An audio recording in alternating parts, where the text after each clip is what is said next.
Bismillahirrahmanirrahim. Assalamualaikum warahmatullahi wabarakatuh. Anak solehah solehahku semuanya, bagaimana kabarnya hari ini? Apakah kalian sudah siap untuk melanjutkan pelajaran?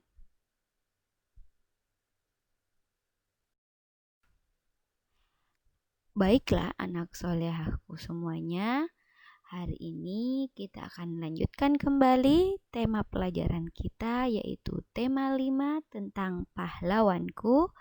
Subtema 1, perjuangan para pahlawan.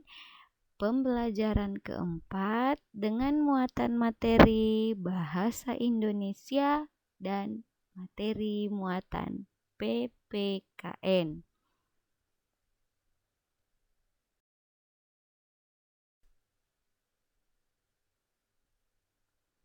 Ya, adapun tujuan dari pembelajaran kita hari ini yang pertama adalah peserta didik mampu menemukan informasi penting dari sebuah teks non-fiksi. Yang kedua, peserta didik mampu menyajikan pengetahuan baru yang diperoleh dari hasil membaca sebuah teks non-fiksi ke dalam tulisan. Yang ketiga, peserta didik mampu merangkum makna sila keempat Pancasila. Dan yang terakhir, tujuannya adalah peserta didik mampu mengkomunikasikan hasil pengamatan 3 sikap yang bertentangan dengan sila keempat Pancasila. Nah, dari sini kita bisa mengambil kesimpulan bahwa materi yang akan kita pelajari hari ini adalah tentang informasi penting yang didapatkan dari sebuah teks non-fiksi serta mencari pengetahuan baru yang diperoleh dari hasil membaca sebuah teks non-fiksi. Kemudian yang ketiga adalah tentang makna sila keempat Pancasila dan contoh-contoh sikap yang bertentangan dengan sila keempat Pancasila.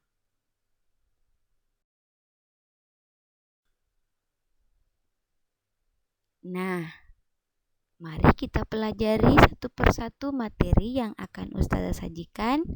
Yang pertama, materinya adalah teks non-fiksi. Apakah kalian masih ingat apa itu teks non-fiksi? Ayo, coba dipikir-pikir lagi.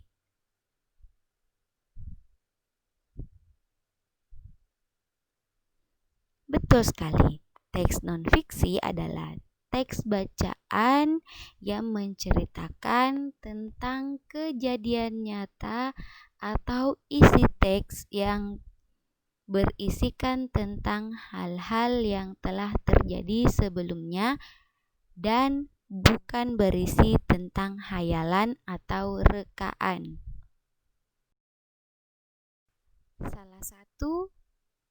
Salah satu contoh teks non-fiksi adalah sejarah para pahlawan. Jadi, perjuangan para pahlawan yang dituangkan dalam sebuah cerita atau sebuah tulisan, maka teks tersebut termasuk salah satu teks non-fiksi. Mengapa kita perlu mempelajari sejarah pahlawan? Karena salah satu sikap kepahlawanan kita sebagai seorang warga negara adalah kita harus memiliki rasa cinta tanah air, di mana wujud dari rasa cinta tanah air kita juga dapat terlihat dari seberapa besar perjuangan dan pengorbanan yang bisa kita berikan bagi negeri ini. Selain itu, kita juga dapat meneladani sikap cinta tanah air dari para pejuang dan pahlawan terdahulu. Jadi dari perjuangan para pahlawan inilah kemudian kita bisa mengambil contoh sikap atau bisa mencontoh dari perbuatan-perbuatan mereka. Nah, salah satu contoh pahlawan yang ada di Sulawesi Selatan yang terkenal adalah gambar yang saya sajikan ini. Apakah kalian ingat gambar siapakah ini? Baik, saya akan berikan clue-nya. Pahlawan ini berasal dari kerajaan Goa Talok yang kemudian melawan VOC dan penjajah yang ingin menguasai perdagangan dan memonopoli perdagangan di area Makassar dan sekitarnya pada masa kerajaannya berlangsung. Beliau adalah salah seorang anak raja yang telah dididik oleh salah satu guru yang mengajar Arung Palaka. Nah, nama pahlawan ini siapakah dia? Betul sekali. Namanya adalah Sultan Hasanuddin. Beliau mendapatkan gelar kebangsawanan setelah beliau remaja. Sultan Hasanuddin sejak kecil sudah memperlihatkan jiwa kepemimpinannya sebagai seorang pemimpin di masa yang akan datang. Kecerdasan dan kerajinan beliau dalam belajar sangat menonjol dibandingkan dengan saudara-saudaranya yang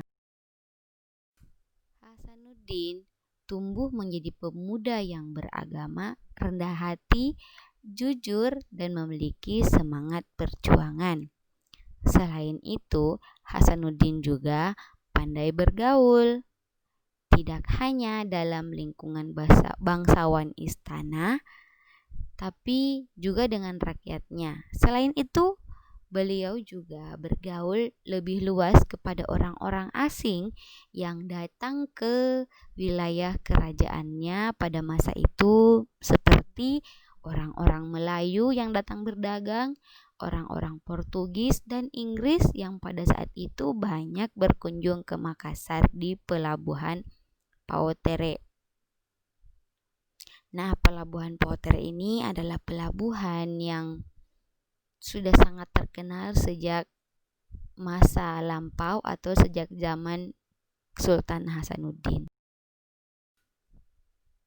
Nah, setelah kalian membaca 2 paragraf teks bacaan tentang pahlawan Sultan Hasanuddin, kali ini saya mau bertanya, apakah kalian menemukan informasi penting dari teks bacaan tersebut? Jika kalian menemukannya, tuliskanlah teks informasi penting tersebut. Setelah menemukan teks informasi penting tersebut, mari kita mencoba membuat pertanyaan berdasarkan bacaan yang kalian baca atau berdasarkan informasi penting yang telah kalian temukan sebelumnya. Ayo kita mencoba. Gampang sekali, bukan? Nah, tadi kita telah belajar tentang bagaimana Sultan Hasanuddin bergaul dengan orang-orang yang berada di sekitarnya. Bagaimana Sultan Hasanuddin memperlakukan rakyat dan tidak membeda-bedakan rakyatnya dalam bergaul. Nah, contoh sikap dari Sultan Hasanuddin ini menurut kalian selaras dengan sila keberapa Pancasila?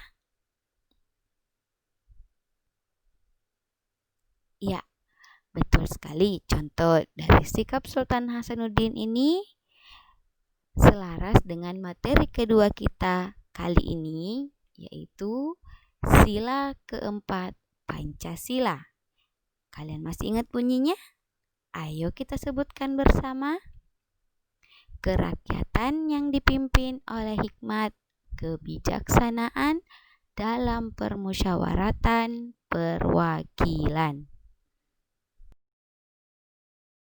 Nah, setelah mempelajari bunyi dari sila Pancasila, marilah kita mengupas dan membahas satu persatu makna sila keempat Pancasila. Yang pertama, sila keempat ini bermakna menjunjung sikap bijaksana, jujur, dan adil, sebagaimana yang dicontohkan oleh Sultan Hasanuddin yang berlaku adil kepada seluruh orang di sekitarnya, serta bijaksana.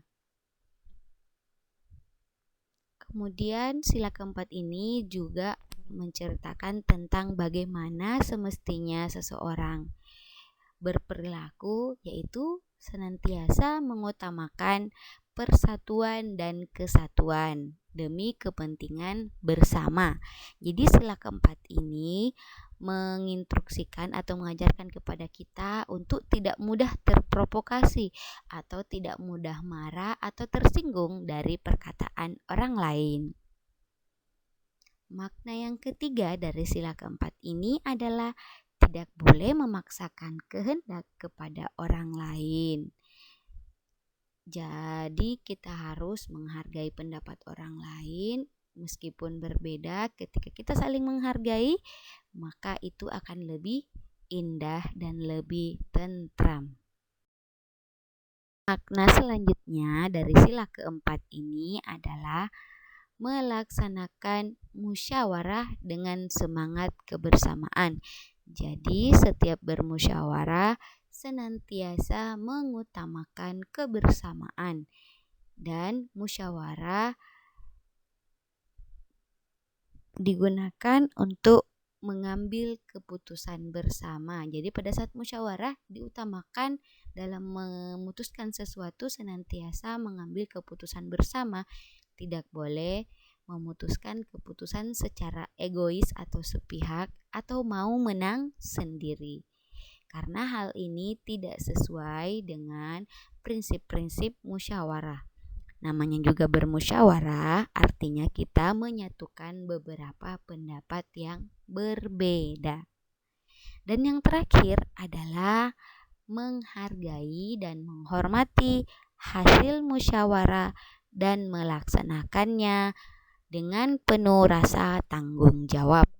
Apapun itu, jika itu adalah sebuah hasil musyawarah, mau suka atau tidak suka, jika telah diputuskan dalam musyawarah, hasil musyawarah tersebut wajib kita laksanakan dan harus kita hargai, serta tidak boleh mencela pendapat orang lain. Apa kalian sudah paham? Ya, demikianlah materi pelajaran kita hari ini. Atas perhatiannya, Ustazah ucapkan syukran wa jazakumullahu khairan. Assalamualaikum warahmatullahi wabarakatuh.